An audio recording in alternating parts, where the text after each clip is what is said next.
এখন আমি একটু মন্দিরে যাবো, আজ পয়লা বৈশাখ, তাই জন্য রেডি হয়ে গেছি। পয়লা বৈশাখ মন্দিরে যাবো, নতুন দেখতে জামা পড়েছি।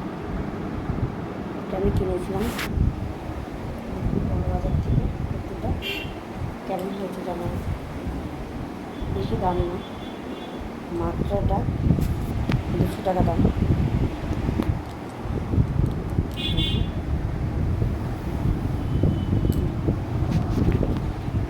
গরিব মানুষ, কম দামি জিনিসই ব্যবহার করি। চুলটা কিছুতেই আমার ঠিক করতে হবে, এই এক সমস্যা। যে রেডি, ওড়না নিয়ে নেবো, ব্ল্যাক কালার ওড়না নেবো, ব্ল্যাক প্যান্ট পরেছি বলে রেডি হয়ে গেছি।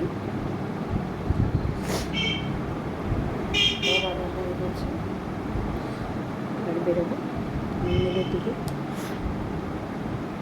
আমার দেখতে বোঝা যাচ্ছে না, বলুন আমাকে কেমন লাগছে, কেমন লাগছে বোঝা যাচ্ছে?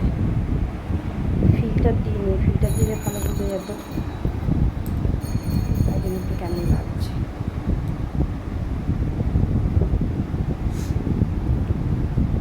বাই, দেরি যাচ্ছে, পরে কথা হবে।